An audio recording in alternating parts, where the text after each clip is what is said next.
নাভিদ, যদি আপনি বলেন যে এবারের নির্বাচনে জাতীয় ইস্যু হিসেবে আপনাদের জোটের পক্ষ থেকে যে বিষয়গুলো ক্যাম্পেইন করা হচ্ছে, সেখানে আমি যেটা দেখছি, ভুল যদি না করি, সেখানে খুব বেশি কল্যাণের কথা বাদ দিয়ে অন্য দলকে একেবারে ডিফেম করে, অন্য দলকে একেবারে দুর্নামে ডাকা ছাড়া অন্য কিছু পাচ্ছি না আমি। এটা রিজনটা কি? আসলে কি সেটা সত্যি সত্যিও দলগুলোর মধ্যে খারাপ দিক আছে, নাকি এটা আপনার নির্বাচনী ক্যাম্পেইন হিসেবে নিয়েছেন? দুটোই। সত্যি সত্যি তো অবশ্যই খারাপ দিক আছে। এবারে নির্বাচনে আমাদের জোটের কথা বলবো না দলের কথা বলবো? আপনি জোট বলেন, দল বলেন, দুটোই বলতে পারেন। আপনাদের আমি যদি বলি যে আপনাদের একজন প্রার্থী আছে এই ৮ আসনে, এই ৮ আসনে মানুষের জন্য কি করবে, এইটার চাইতে পুরো সময়টাই তার প্রতিপক্ষকে মানে খারাপ নামে ডাকাটাই তার মনে হয় একমাত্র ক্যাম্পেইনের স্টাইল। এটা তো মিথ্যা কথা না।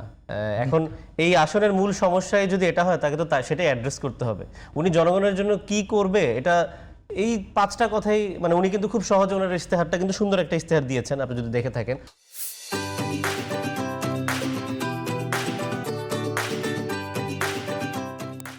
কিন্তু তার চেয়ে বড় কথা, উনি বিভিন্ন স্পিচে এটা ক্লিয়ার করেছেন, যদি শুধুমাত্র এই আসন থেকে চাঁদাবাজি সরানো যায়, সন্ত্রাসকে নিয়ন্ত্রণ করা যায়, তাহলে এই আসনের মানুষ ভালো থাকবে। এবং এটা তো মিথ্যা না। আপনি এই আসনে সবাইকে জিজ্ঞেস করেন, আমরা মানুষজনকে জিজ্ঞেস করছি না, তো সবাই তো এটা পজিটিভলি নিচ্ছে। হ্যাঁ, তার ধরন নিয়ে, মানে প্রচারণার ধরন নিয়ে প্রশ্ন থাকতে পারে, সেটা অনেকের ভালো লাগবে, অনেকের ভালো লাগবে না, কিন্তু কথা কিন্তু ভুল না আর কি। এই আসনের মানুষের বা এই এলাকার মানুষের মূল সমস্যাটা কিন্তু উনি অ্যাড্রেস করতে পেরেছেন, যে দোকান থেকে চাঁদাবাজি হয়, এখানে সন্ত্রাসের পুরো জোটেরই আপনাদের এইরকম টেন্ডেন্সি।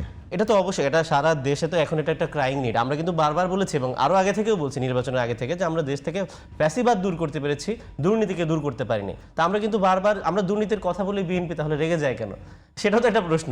তো এটা তো অন্য দলকে কটাক্ষ করে বলা না। আমরা বিএনপির নাম নিয়ে আসলে জোটের কয়টা কথা বলেছে, একদমই কিন্তু বলেনি, বরং তখন এখনো শিষ্টাচার বজায় রেখে কিন্তু বলার চেষ্টা করছে, একটি দল এরকম, একটি দল সেরকম, দুপক্ষ এটি করছে এবং এটা একটা পজিটিভ দিক এই নির্বাচনে।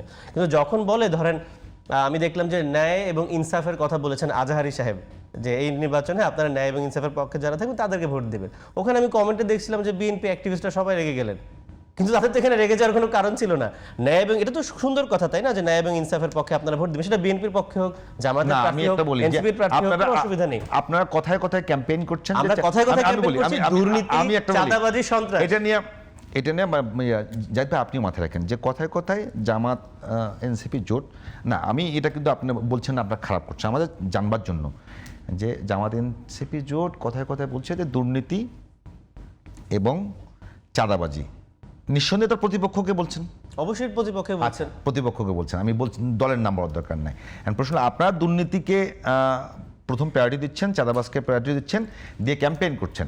এখন সরকারের পক্ষ থেকে একটা মেসেজ আসে না, জি, গভর্নমেন্ট ইনফো থেকে সবার কাছে, সেখানে যদি লেখা হয় যে আগামী নির্বাচনে দুর্নীতি বাজদেরকে ভোট দেবেন না, তাহলে কি সরকার এবং জোট একদিকে হয়ে গেল না? না, একদমই না, একদমই না। দুর্নীতিকে মানে আপনি তো প্রচারণাটা আপনিও কিন্তু করে দিচ্ছেন। এখন বাংলাদেশের 1 নম্বর সমস্যা দুর্নীতি, ফ্যাসিবাদের পরে, এটা তো আপনাকে মানতে হবে। কিন্তু নাকি কিন্তু মানে আমি যতগুলো জরিপ দেখেছি, আমরা যতগুলো জরিপ দেখেছি, আমরা যখন আমেরিকান একটা জরিপ ছিল, আমি না কোন একটা দলকে একেবারে সার্বিকীকরণ করে দুর্নীতিবাজ দল হিসেবে মানে প্রতিষ্ঠা করে আসলে জুলাই অভ্যুত্থানের পরে যে রাজনীতি আমরা চেয়েছিলাম, সেটা কি আসলে সেটার সঙ্গে যায়?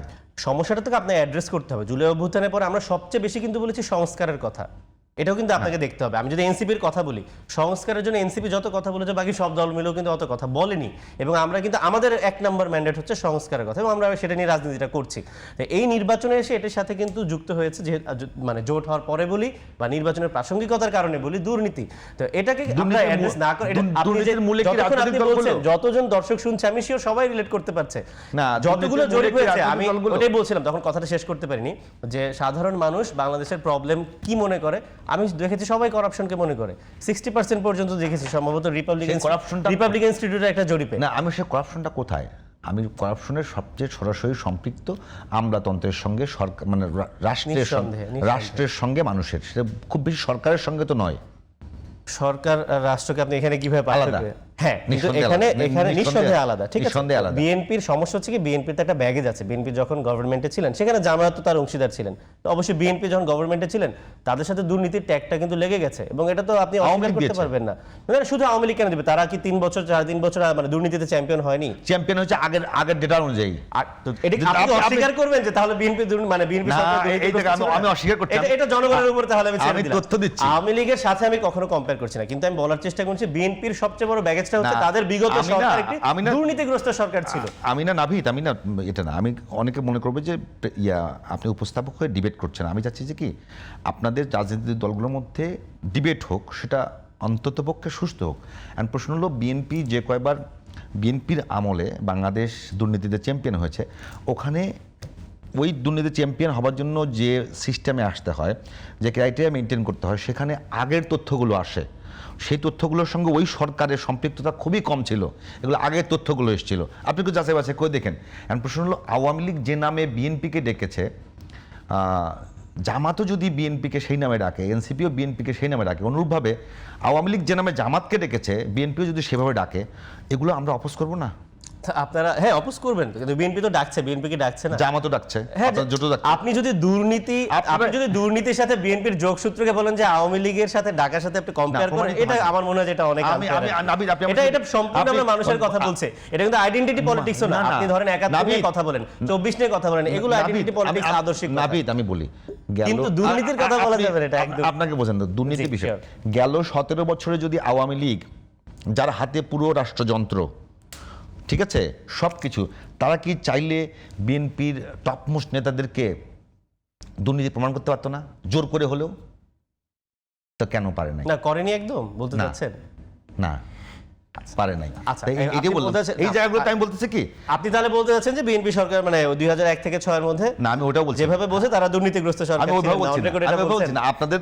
আপনাদের ক্যাম্পেইন স্টাইলের মধ্যে, মানে যেহেতু আপনারা সবাই জুলাইয়ের পক্ষ শক্তি, তো আপনাদের ক্যাম্পেইন স্টাইলটার মধ্যে আমি চাইছিলাম যে আরো বেশি মানে সহনীয় জায়গাটা। না, সহনীয় জায়গাতে সেটাই তো বলেছি।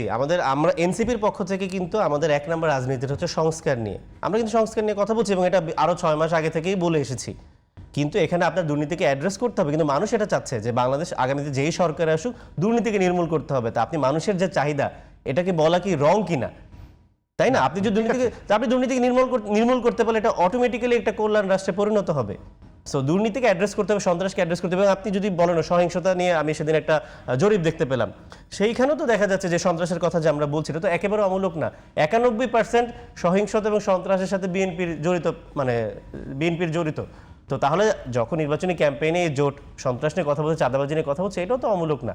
এটা আপনি কেন ভাবছেন যে এটা দলকে টার্গেট করে বলছে? আমাদের সাম্প্রতিক ইস্যু তো এগুলো, মানুষ তো এটাই দেখতে চায় আগামী সরকার থেকে।